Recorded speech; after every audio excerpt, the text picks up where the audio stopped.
young, we have an amazing, positive outlook about how great life is going to be, but somewhere along the line, we forget to dream and end up settling. Join Up Dots features amazing people who refuse to give up and chose to go after their dreams. This is your blueprint for greatness. So here's your host, live from the back of his garden in the UK, David Ralph. Yes, hello there everybody and welcome to Join Up Dots. This is episode 551, which seems monumentous. This is kind of the next stage towards the next big milestone, 600.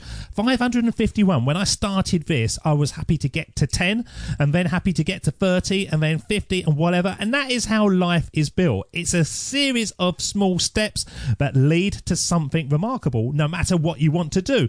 And that is what our guest has done. And he is a guest who's joining us who, quite simply, he spins so many plates, he better have juggling skills attached to his LinkedIn profile, because he's a veteran executive, entrepreneur, consultant, international best-selling author, speaker, lifelong learner, and a man who can help any business find exponential growth in their bottom line. And he does this by teaching the underused methods that most companies and individuals have in their grasp but fail to use in the way they should. He's a referral expert, and he believes that all businesses can grow more effectively by using the social proof that referrals from previous customers will give them. Take the promotional statement and comments and use these to attract even more business who are attracted by honest appraisals from folk who've been there before. Now, it wasn't an obvious expertise to gain, as starting his career back in the 80s, he's moved through a series of positions developing teams, motivating individuals and working with companies, all the while polishing his skills until he can, with complete confidence, claim to be a thought leader and career builder. And upon reaching this point, he's since been able to specialise, becoming known as the go-to referral expert, allowing to author such game-changing books as The Recognised Authority, Always Positive in Your Business, and his big success, the international bestseller, The Referral of a Lifetime, which is being re-released in over 12 different languages. So why is it that so many people are frightened of asking previous customers for a statement or two to promote their excellent service? And does he see this changing with the ever-increasing advancements in social media? Well, let's find out as we bring onto the show to start joining up dots with the one and only Mr. Tim Templeton. Super, David. How are you? I am very well, Mr. Templeton. It is early in the morning for you. We've already started talking about having a quick cheeky beer. Are you going to join me, or is it just on my side of the fence that's going to happen? No, absolutely. Let's have one for the road, David. We'll do that. Is it something, being flexible in your time as an entrepreneurial, do you find that it has the restrictions, or no, does it have the sort of flexibility to have a beer at 7:30? Or because you kind of are floating around doing this and that and stuff, is it less restrictive? Yeah, well, I'll tell you what, it is if you put the restrictions upon you. But the reason we're all entrepreneurs, David, and you know this to the core of your being, is at the end of the day, we want to be able to set our own agendas. We want to set our own futures because we can see that happening for us. So the quick answer is no, it's not restrictive. And if you want to have a beer at 7:15 in the morning, be my guest. But just make sure you deliver on what you promised to deliver on. Now, one of the big things, which it was a kind of leading statement, is when you are in corporate land and you look at the clock and you think, oh, I can't leave for another 2 hours. I've finished all my work. I'm bored. And the boss is sort of hovering around. You think, right, I'm going to become an entrepreneur. I'm going to control my own time. I'm going to be able to lay in the garden in the afternoon, having lovely time. And more often than not, you work more than you did before. Is this a common state that everyone has to go through, or are we all sort of delusional? David, no, we're not delusional. When you step off and to decide that, hey, I am going to run my own enterprise, I am going to be an entrepreneur, ultimately get ready to start working for minimum wage, because if you start dividing the hours that it takes to get up and get ready and to get out into the market, that's what it comes down to. But here's the thing. Here's the thing. You get involved in something you're passionate about. And if you've read the great book Flow by Michele Csikszentmihalyi, he talks about living really in the space of your giftedness, in the flow. And so when you do that, it may be for minimum wage if you were to, as you start out, but it's good stuff. I mean, the endorphins are released, you can see the future, and you don't mind that. As a matter of fact, you're all in on it. I basically worked for 6 months and didn't get paid. Now, that is less than minimum wage, Tim. I was being kind. That's what we say to our spouses, but at the end of ultimately, it takes that. And seriously, David, we both know, and everyone listening right now certainly knows that when you do step out, you have to make an investment in yourself, your time, your offer, and the things that you do. But again, it's Bachman Turner Overdrive had a great song that is now elevator music for those of us that remember. It's Taking Care of Business. And in that one great statement says, taking care of business, I love to work at nothing all day. And because that's the way it feels when we're really in the space, which is our giftedness and the things that we do well. Now, this is the problem with what you're talking about, and I understand it totally. When I'm doing this show, it is a show of flow. I lose hours. The whole day just whizzes through. But there is that kind of tipping point, and we see it with pop stars and we see it with famous people, where they're getting so much money, so much adulation, that they start thinking, hang on, this is a bit easy, I shouldn't get this, and they start to self-sabotage. Do we see the same kind of thing in entrepreneurial business makers, or is it just the sort of the high-end achievers that start to screw up their own lives?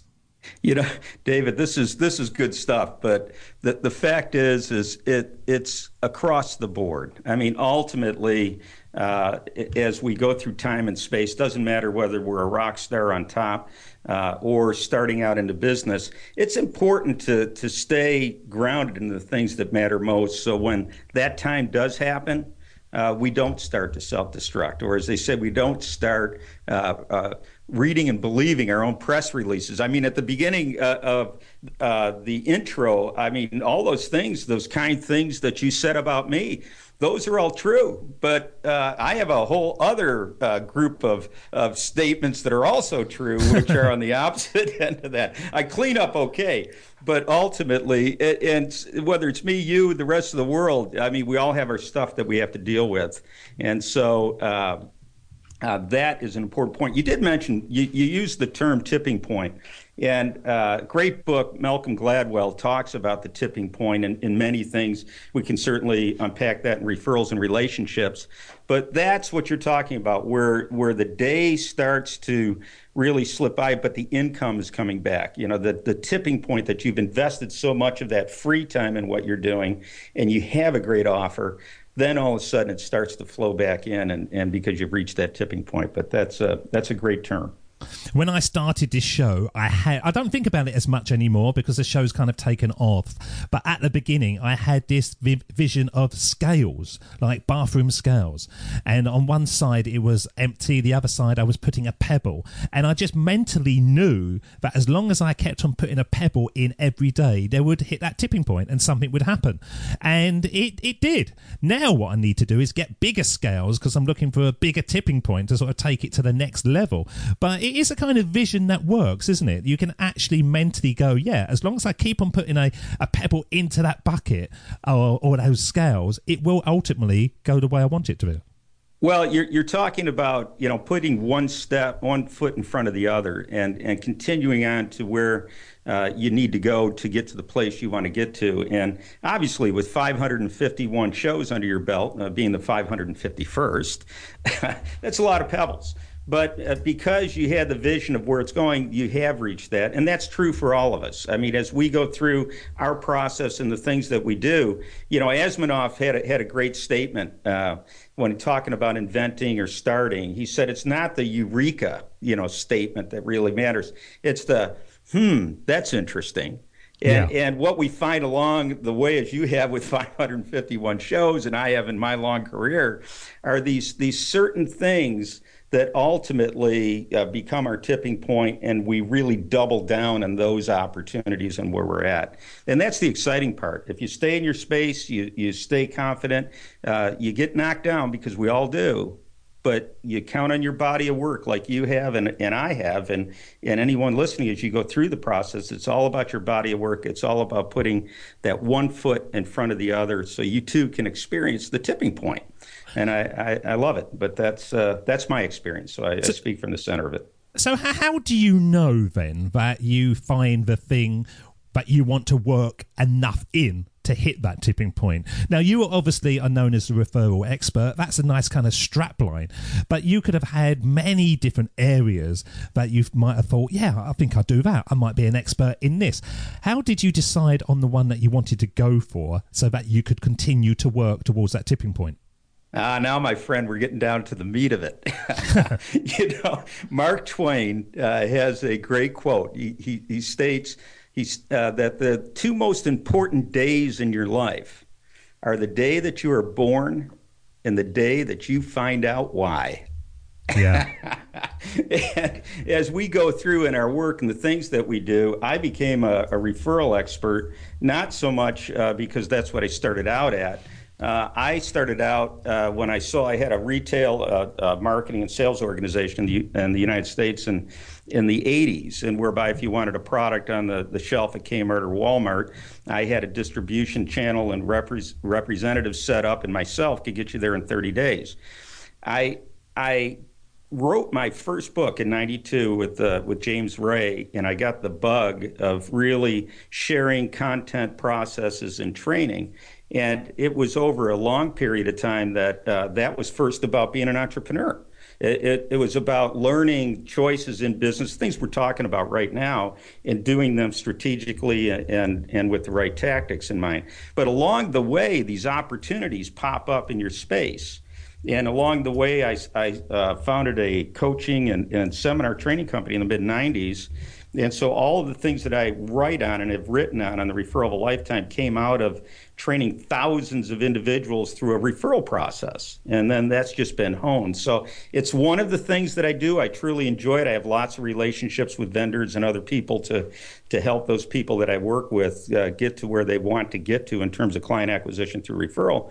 But I also have contracts as a consultant in management. I'm helping an organization right now go to their next level in terms of their own strategic plan. So the point I'm making is these things present themselves to you as you go along in the space that you're in. Just need to have your antennae up and your ears to hear, ready, willing, and able. But where, out of all that, where's your sexy time? Where's the time that you go, oh, I really fancy this. This is going to be a good day. Because in life, even though you've got flexibility, as we say, and less restrictions, there's going to be days that you look at your calendar and think, oh God, I've got to talk to him today. Where's your sexy time that really excites you? Well, listen, it presents itself to you as you go. And let me give you an example in a way that you can start to shortcut the process. I've always been a big proponent of personality profiles in terms of, whether it's a DISC, whether it's a Kathy Kolbe system on Kolbe, whatever that process is to do that self-analysis of who you are and how you move through time and space. And for instance, if you were to go on Kolbe.com, you'd find out your cognitive skills. Those are the things, not your IQ or what your brain has gifted you to do. I'm talking about the cognitive skills that we have of our natural instincts, and that's what Kathy Kolbe's system is all about. And so when you start to learn that, and this is through hundreds of thousands of people that have been through a process, when you start to learn and identify, that's what I do. Oh, that's true. That's how this worked. I mean, one of the things I personally, I'm a creative type. That's why I like to write. I like to record. I like video. But this went back to building blocks when I was in kindergarten with my best friend Bruce Scott, building and setting up in that playtime, and then knocking it down and running back to do it all over again. It happened in high school when I had an opportunity to take 2 months off on an English class and create a parody of a television show that I just loved it.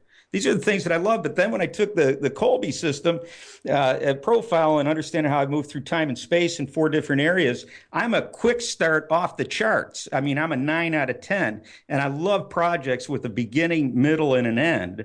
So I set my daily work routine around projects with the beginning, a middle, and an end, and then able to move on to the next inside the space that I work within because I know who I am.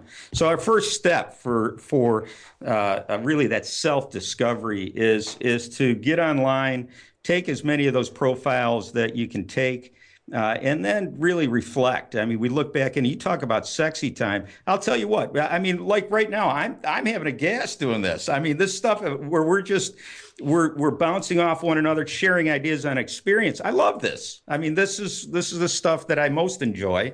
And so if, as you listen to this, you have your giftedness. You have your values. The great coach, Dan Sullivan from Strategic Coach, states it's your unique abilities. And when you can focus your day around your unique abilities, that's when the sexy time comes. That's when, hey, I'd write a check to you, David, to do this. You can put Mr. D. Ralph or David Ralph, I don't care how you put it, you can send it through. But what you're talking about, Tim, is something that we used to talk about a lot at the beginning of Join Up Darts, and when we kind of moved away from it. But the whole strapline is connecting our past, building our futures by connecting our past. And what you're saying is that everybody needs to look back at the stuff you wanted to do when there was no money involved, the stuff that you just loved doing as a small kid. It doesn't surprise me that you were very into Lego and building bricks because, you're a starter. You like doing that. But I imagine on the other side of the fence, you get bored very quickly, do you? And I can imagine that once you get to a certain point, you're quite happy to smash it up and go again, but you don't want to stay with the project forever and a day. Would I be right? Oh, you'd be absolutely right. And here's the point of that, David. As we go through our careers, and specifically when we're setting up our businesses, whether it's full-time or part-time, once we understand what we do well, then we can build our team out to get support in those things that we don't do well. For instance, I mean, you hit it on the nose. I mean, in terms of operations, I can be the very best for about 90 to 120 days. Then I need to hand off the system to someone to manage it on a regular basis so I can move forward to the next project. And if we understand what we do really well, there's also things that we don't do well. And those are the things we need to develop a job description on, and then get out and hire someone virtually to support us or bring someone on the team internally to do so. Now, I'm very interested at this because I know that it's a stumbling block for so many people when they're starting a business, actually investing in staff.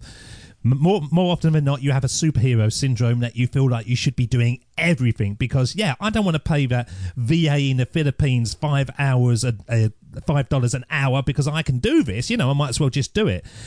Is it the right way to invest as soon as you possibly can? Does that really give you rocket power, or is it better to learn the nuts and bolts of everything before you hand it off?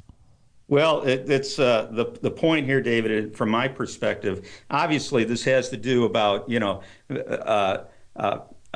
your basic needs. I mean, once you get that covered, I mean, if you can't afford the 5 hours for the virtual assistant out of the Philippines, certainly you have to do that. But as soon as you can, and you get away from those hourly rates, you get away from those things that need to get done on a daily basis, and focus in on being the rainmaker, being the creator, bringing the ability to meet people and bring, whatever it's, you're selling a product or services, whatever that might be. The high percentage of your day is wrapped around the marketing and the communication to achieve those clients. And as that cash flow comes through and profitability, you can start to build your team out. So the old saying that it takes a little money to make money is very, very true. And what you want to do is stay towards the things in your day that matter most, the things in product creation and excellent service, but as importantly, meeting the people that ultimately can write the check for your services. Do those things and you're gonna do well. But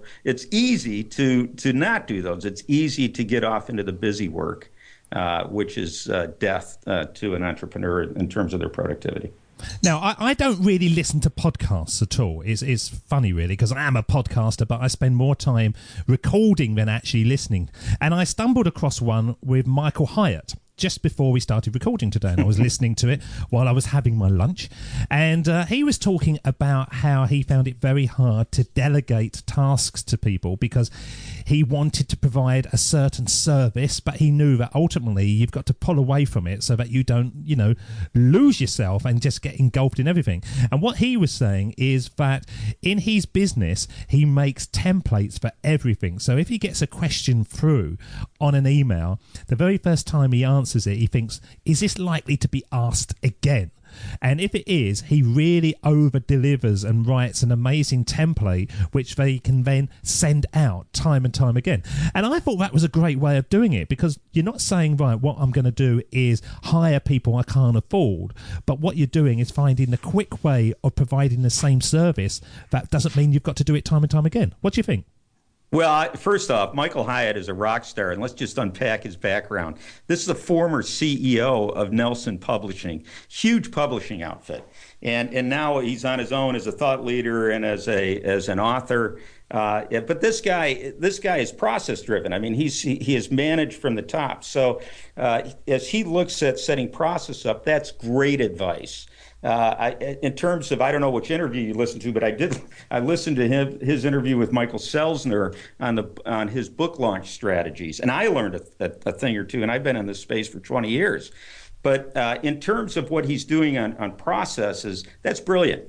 I mean, ultimately, it's those things that are duplicatable, or, by the time you say it the third time, I mean, I'm not always the sharpest tool in the shed, right? I mean, the little dim light bulb eventually goes on and goes, I've answered this question 4 or 5 times in different formats. Why don't I find a way that I can systematize my responses so I could stay focused on the things that matter most and not admin work, which needs to be done and that's why Hyatt is so wildly accepted and is so successful, because he has those thought processes to develop his knowledge base and get it out quickly so he can stay focused on the things that matter most in his business.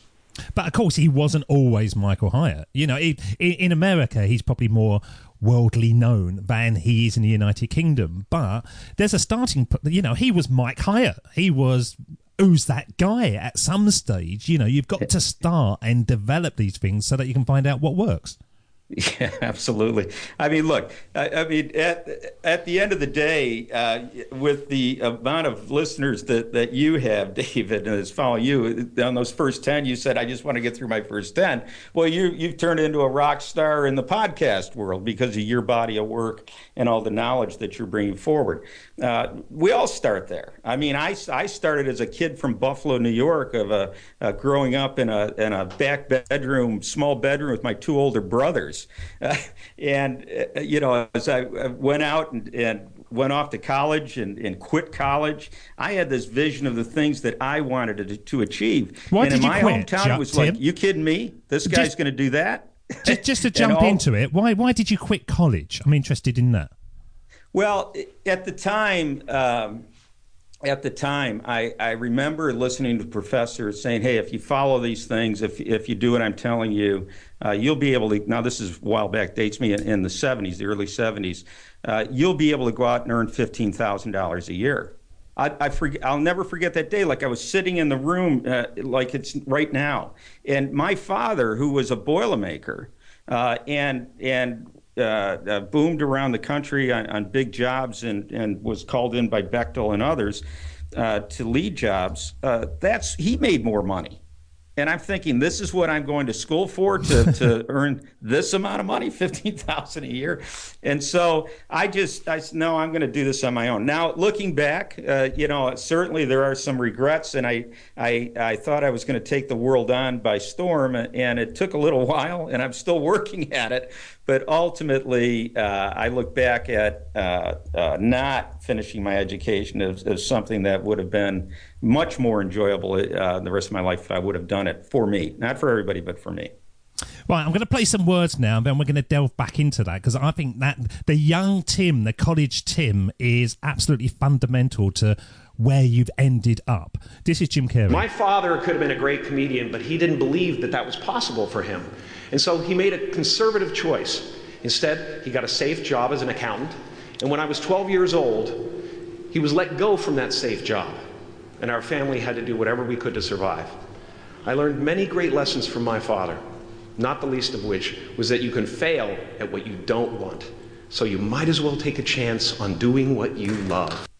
Now, in its own way, you learn a big lesson from your own father with him sort of travelling around. But at that moment when you sort of went, 15 grand, is that all? I'm going to make it on my own. Where did that come from? Where did that fearlessness to go forward? Because we see across the world that people would be terrified at that thought of taking control of their own life.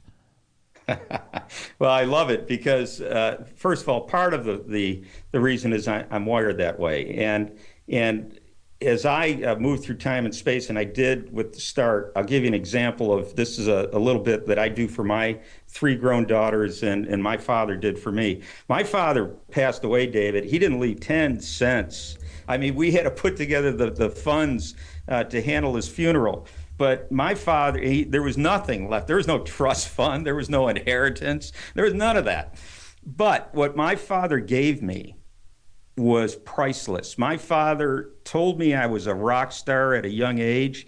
He affirmed me on a regular basis. He told me I could achieve all of my dreams. And he gave me the gift of affirmation. He thought I was great, and he let me know about it. Now, what I've done with my daughters, since they were little girls, and everything that they went after, I passed that same gift of affirmation along to them.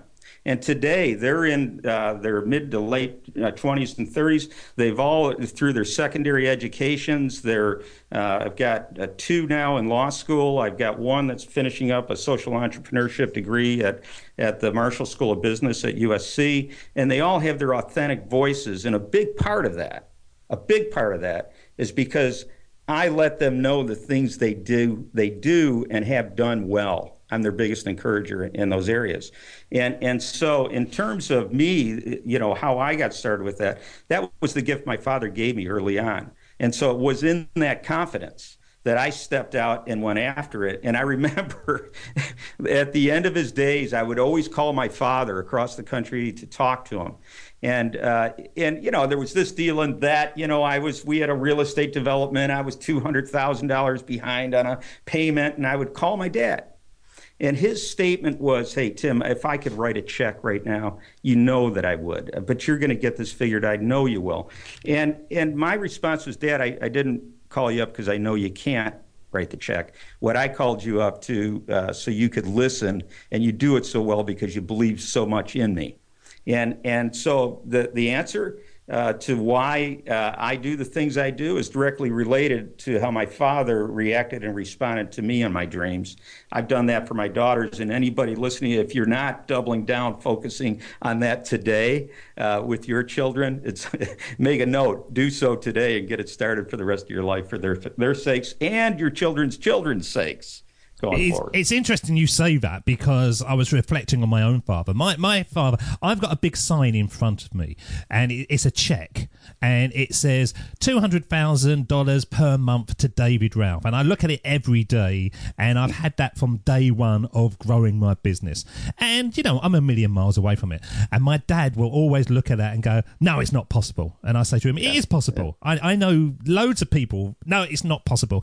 If you can get $1,500 a month, you're doing well. And I always rallied against that growing up. If you look at my about page, if somebody tells me not to do something, I kind of think, no, I'm going to do it. I just want to do it. So my kids came along, and I was very much, you can do anything. You can do anything you want. And we've noticed that when they were little kids, they believed it. They totally believed that they could do anything, almost to the point of drowning, because my daughter jumped into a swimming pool saying that she could swim while we were shouting, no, you can't swim. And she was saying, yes, I can, boom. And but they hit that peer group. they hit that school. They get to that point where they want to keep their head down and they don't want to put their hand up in case they don't get it wrong. They don't want to hand that picture in that we think's great in case people laugh at them. So how has your kids managed to get through that? Because it's all right you saying that in the home environment where it's protective, but it's in the outside world. That's the difficult bit. That's where it gets chipped away. Oh, well, this is important stuff. And listen, we all have that negative voice that's on our shoulder, in our ears. You can't do that, Tim. There's no way that you can stand up in front of that thousand eyes. You don't have anything that they want to hear. Ultimately, this guy is better, or this gal can do this. Who are you? We all have that voice. And on a daily basis, what we look at and what I do with my children, and by the way, my mother was like your father, so I grew up in that home with the juxtaposed on those opinions, and it is difficult because when I start talking about I had that type of father, many didn't, and as you're explaining, so what now? Well, here's the thing, it's all about your body of work. It's all about your achievements and what you've done and being able to recognize those and set up your own mind game, your own self-talk. It's all about putting yourself with a group of 5 individuals at least that are like-minded, that you want to encourage and they want to encourage. I'm in 2 mastermind groups. I spend a lot of money every year to be in those mastermind groups, and I up-level my game mentally because I'm there. And so if you've got a spouse, if you've got family, if you live in the old neighborhood and they're telling you can't, well, I'm here to tell you you can. But the processes are, if you don't have that encouragement from your father, find those people that are out there. You need to stay real and move in the right direction of putting those pebbles right in the scale on a daily basis, wherever you're at in the process. But ultimately, when you surround yourself with the right individuals that can be of encouragement to you, that makes all the difference in the world. And as I do that for my daughters, I regularly, they'll come back, and the middle one's the big personality. And by the way, a little something no one knows is the referral of a lifetime. There are 3 female leads in that allegory, and they're based on my daughter's personalities. And the first edition was written years ago, and it was really a love story to how I saw them in the future as professionals out in the marketplace. And ultimately, they've had those days. The big personality, the one in the center, who could turn the teardrops on in a moment's notice. She could walk into a room and either light it up, David, or she could suck the life out of it. It's her choice, and she does it with a look, right? But I remember at the end of the day going to a room to say her prayers with her, and she's crying. She's got the tear ducts going. She's turned the faucet on, and she's talking about her day. And I finally said to her, I said, honey, do you want some advice, or do you want me to just listen? And I never forget, she's shaking, no, just listen, just listen. And so whatever it is for our children that they need, we need to be in tune with that. But when it comes to encouraging them, I always go back and repeat their body of work, the successes that they've had in life. And that could be the last soccer game that they played, or, that they're in the car, you're driving home, they played terrible, it was horrendous. I'm like, honey, did you see that one play? I mean, you were a midfielder. You came out. You saw the whole field. I mean, it was all before you. And did you see that pass? I mean, you assisted on that. That was phenomenal. And I'll remember looking in the rearview mirror at her, and all of a sudden, from these tears of this terrible game, and she played terrible, and she got benched. All of a sudden, oh yeah, that's right. I did do well on that. It's your body of work, and so we need to, for ourselves, make sure you have a list of those things that you've accomplished and done well, the things you do well. And for our children and those people that we want to encourage, understand their body of work so you can feed it back up to them.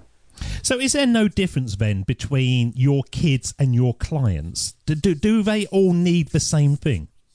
Well, listen, the first thing for my clients, the first thing that I do, ultimately they're looking for clarity. And by the way, a little side note, clients and people you sell products to, the further you go up the ladder with decision makers and people with the ability to write a check or a purchase order, the easier it becomes. And so the first thing that I always do with my clients that will come in, I analyze where they're at, what's going on, where the low-hanging fruit is, and learn specifically what they're trying to accomplish, and then insert myself in that process to help them shortcut where they're trying to get to. So we identify that. So how that relates with my children, my adult children, I coach them regularly. But there's also, they've taught me on listening skills. And so the things that translate in the marketplace is really identifying the needs of your client, and then ultimately being able to bring those solutions forth to them. But it's a lot of listening. A lot of the things that I've applied with my children, I apply in the marketplace on a regular basis. And at the end of the day, here's the statement. It's the theme of the Referral of a Lifetime. It's you put the relationship first. Now, we're not wired that way. We put the relationship first for our children. We put the relationship first with our clients, with our customers. And I know, of course, Tim, of course, that's. But no, we don't do that. What we put first are our own needs, our own successes, the things that we want to achieve. And oftentimes that translates into a dollar sign on our forehead. We telegraph that to everyone. And then when we do, it's like, hey, he or she, they're just about the money.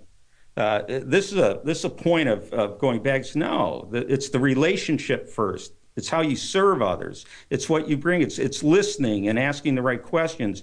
And when you ask the right questions, you can come up with the right answers for your clients. But that does translate inside the family, and it certainly translates with your clients and the people you're working with. Well, I'm going to sort of reflect back on that Jim Carrey speech that we played, and you might as well go for the thing that you love.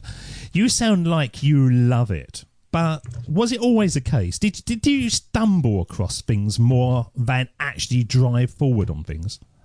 Oh, listen, I have failed more often and stumbled more often in the last 30 years. I mean, I have horrendous flameouts. I mean, I have made money and I have lost everything that I've had. And what, literally, you've just gone almost a bankrupt, have you? Yes, absolutely. And here's the thing, it's your body of work. I mean, even when you make the decision, look, I own all my own decisions. My failures are mine. But, I listened to this interview with Tony Robbins a couple of months back. He was at a Joe Polish event, which is a guru here in the States in terms of up-leveling individuals' games and bringing successful people together in a room. And he was interviewing Tony Robbins. He asked this question on failure. He said, do you have a process on how you handle failure? And Tony Robbins said this. He said, listen, I have failed so many times in my business. He said, I couldn't count the times. But he said, I don't have a process on how I handle failure, but I do have a mindset. He said, my mindset is that life doesn't happen to me. Life happens for me. And when I take that approach and understand that every failure, every setback that I've had, I've learned more from that. And I've become a better businessman. I became a better human being because of it. Ultimately, he said, all the other individuals and entrepreneurs I know who have had horrendous failures, they'll look back on it and say, that was a tough spot. That was a tough patch in my life. But it's because of that patch is the success I'm achieving today. And I wouldn't change it at all. So it's how we look at things. And I love that statement by Tony Robbins. And ultimately, as an entrepreneur, we go through those processes and we stumble, and it's like the blind squirrel looking for an acorn around the tree. I mean, eventually we do run into that acorn. And when it starts to work, duplicate it, and then duplicate it again, and you'll find success through that, whatever your product or service is.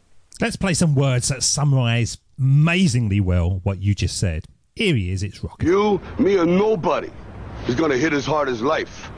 But it ain't about how hard you hit. It's about how hard you can get hit and keep moving forward. How much you can take and keep moving forward. That's how winning is done. So do you have to have a very hard jaw or just be able to weave a lot? Well, I love Rocky, all right, and I love the old Burgess Meredith that played his first manager. Rock, you're no good. You're a bum. Yeah. That was a fantastic scene, but he loved him. He knew what he had, and here's my point. It is the ability to get back up again. Success is easy. It's when you're successful and you're getting the pats on the back. We don't learn anything from that. Those are lulls, and we need to go have a beer and sit back together and enjoy that for a period of time. But ultimately, we learn from our failures, and that process of really understanding that it all happens for you. But it's perseverance. It's that ability to continue back up the hill. And that's what I share with my children. My oldest daughter, who was paralyzed when she was 13 in a terrible operation that she went through, and then relearned to walk a year later, and the hurdles that she's had to be the eloquent young woman in the marketplace that she is. She's like the little engine that could. And it's that encouragement to say, Sarah, you've got it, honey. I mean, this is, you are a rock star, sweetheart. I mean, you are moving up. This is all part of the process.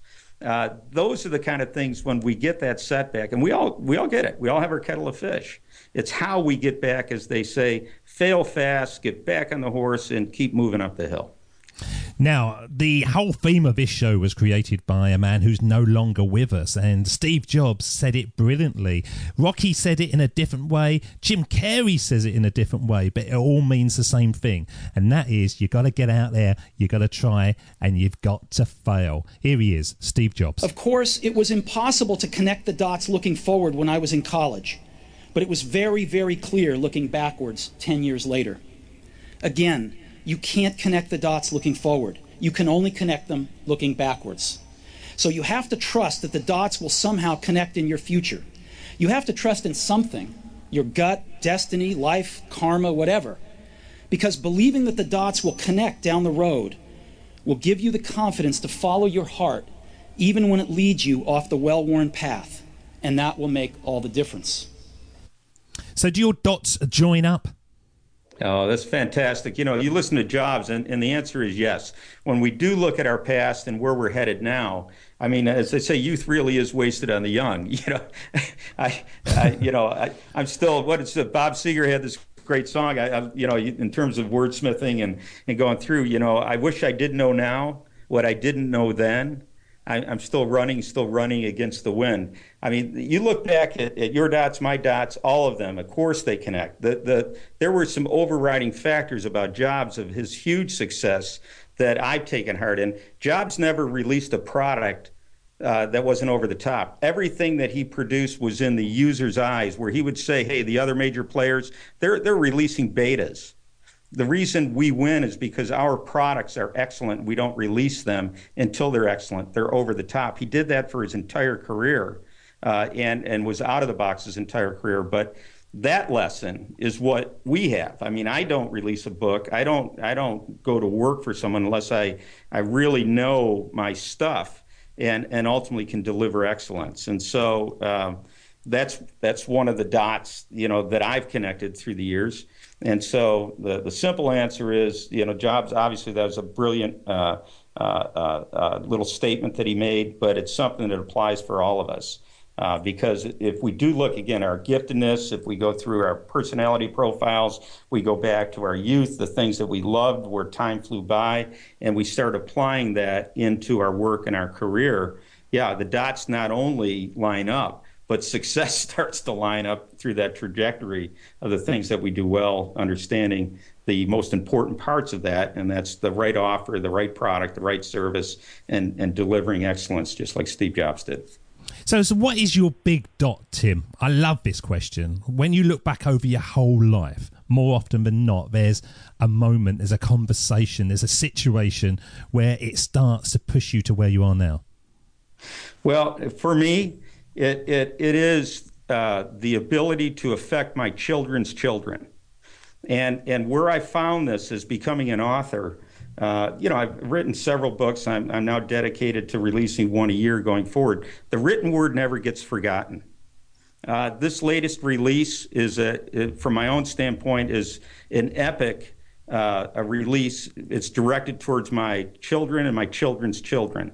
And when I'm long gone, just why I love watching the history shows, and I love watching the genealogy shows of listening to your ancestors. This stuff matters. I want to reach out to my great-great-grandchildren and say, here's who we are. This is where we're from. These are the things that I feel are important that I want to give to you, just like I gave to my children in the back seat of the car coming home from the loss on the soccer field.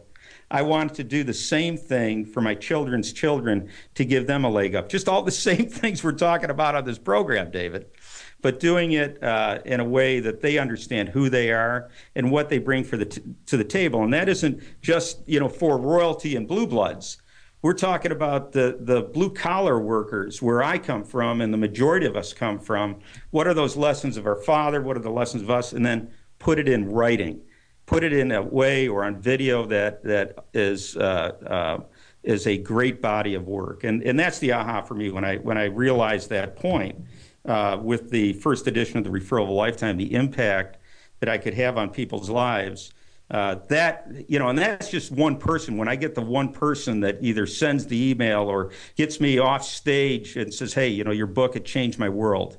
I want to thank you for it. That means more to me than certainly any standing ovation in front of folks or adoration. I don't strive for that. What I strive for is that excellence and that same affirmation that my father gave to me, the same affirmation that I desire from my clients and the people that invest in a book or any of our programs experiences as well.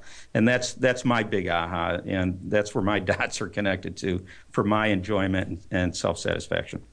Well, your dots have been joining up to this part in the show, and this is the bit that we call a sermon on the mic, when we send you back in time to have a one-on-one with your younger self. And if you could go back in time and speak to the young Tim, what age would you choose and what advice would you give? Well, we're going to find out, because I'm going to play the theme tune, and when it fades, you're up. This is the Sermon on the Mic.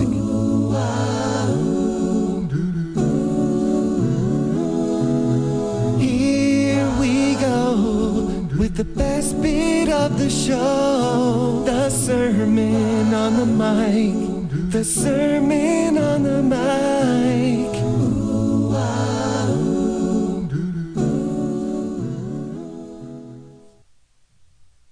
Yes. Well, David, here's the thing. I mean, many of us, we want to go in the past. We want to talk to some historical figure like Jesus or some Joan of Arc or some great figure in our past like Socrates. Not me. I want to go back to what we're doing right now. I want to go back and talk to the younger Tim of 30 years ago, of 35 years ago. And where that conversation was, it was after I first went down and I presented a business plan to raise money to purchase a factory when I was 25. And I was referred to a fellow by the name of Paul Wong. Now, to give you a background of who Paul Wong is and was, since he's since passed, he became not only the funder of the factory, but he became my business mentor, like a father to me in business over the next 13 years. And why he chose this kid to fund a factory, had no experience in manufacturing and had no experience in terms of running big teams. And he did. This is a guy that built high rises. This is a fellow that inside of Oakland Chinatown and San Francisco Chinatown, he was known as the godfather of both of those Chinatown areas. This is a guy that had huge impact on lots of individuals, and he chose me. And I would go back and I'd ask him, Paul, why would you invest the money in such a kid and with no experience and not finishing school? And he looked at me with a big smile and he said, Timmy boy, he said, the reason I invested in you, he said, who could say no to that energy and that confidence? He said it was the passion that came out from you. And so I realized at that point, it is about passion and it is about communication and it is about relationships because he was a referral. And so I would go back for myself and state, look, Tim, going forward, double down on these relationships. Keep your eyes and ears open for the Paul Wongs of the world. And inside your career, put the relationship first with them. Take the dollar signs off your forehead and your own needs, and engage and ask questions of who they are and what they need, and how you can bring service to them. And then stay in touch with them. Get proactive. Get proactive a couple of times a year with a few emails, a card. Keep the relationship going is what I'm telling my young self of 25. And as you start to collect those relationships and they know you're for them, they'll understand then that they have the ability to be for you, and they will. They'll open up unbelievable doors. They'll open up doors like when Paul Wong brought me down to 601 Montgomery Street at California National Bank across from the Pyramid Building in San Francisco, and walked me in and introduced me to the chairman of the board, Mr. Ma. And he introduced me, that was the second day after he accepted this proposal. He was the founder of that bank. And he said, Mr. Ma, this is my new partner, Tim Templeton. And we're going into business together. I want to set a credit line up for him immediately, and we're purchasing a factory. I'm sharing with my younger self, remember that day, Tim, and remember why he said yes to you. And then remember how you've fallen down over the years of, there were other Paul Wongs, and you weren't consistent at all times in your communication. You weren't consistent about getting out of your own way because you had your own stuff going on to keep those relationships intact, continually leading with a helping hand. And in that, understand, Tim, that all boats rise with the tide. And if you do these few things going forward, your success will grow exponentially through and on the shoulders of all those people that are for you. Brilliant stuff. Tim, what's the number one best way that our audience can connect with you? Well, there's two ways. The number one best way is I want to give a free chapter. My publisher has agreed to do this on behalf of your show to every listener of this new worldwide release, The Referral of a Lifetime, revised and expanded. And I'm going to give you a short telephone code that you can access it throughout the world, and then which is 58885. That's the text. If you text that number, 58885, and then in the body of the text, simply write the letters, enter the letters R for referral, L for lifetime, 5 for chapter 5, RL5, and then follow the process. You'll get a free, that first chapter, you'll be the first in the world to read that chapter on chapter 5 of the Referral of a Lifetime. And then ultimately, you'll have my contact, I'll have yours, or if you want to drop me an email, simple. It's tim@consultinggold.com. We'll have all the links on the show notes. Tim, thank you so much for spending time with us today, joining up those dots, and please come back again when you have more dots to join up, as I do believe that by joining up the dots and connecting our past is the best way to build our futures. Mr. Tim Templeton, thank you so much. Thanks so much, David. It has been my absolute pleasure to share this time with you. Well, as I was recording that, the heavens were opening above me. There was thunder and lightning. Hopefully you didn't actually pick up on that. But I got a bit scared. But fortunately we were in the hands of a professional. And Mr. Templeton, he really delivered. And he delivered the kind of stuff that I think you don't get on other podcasts. It's the gold. It's the real gold. It's the human nature of struggle that leads towards success. Thank you so much for listening. Thank you so much for being part of the show. Thank you so much for just being there, really, because without you guys, there really wouldn't be a show. So from the bottom of my heart, thank you so much for giving us your time, listening to us. And of course, we will be there again in the next episode. Thanks very much. Cheers. Bye-bye. David doesn't want you to become a faded version of the brilliant self you were once to become. So he's put together an amazing guide for you called the 8 Pieces of Advice that every successful entrepreneur practices, including the 2 that changed his life. Head over to joinupdots.com to download this amazing guide for free, and we'll see you tomorrow on Join Up Dots.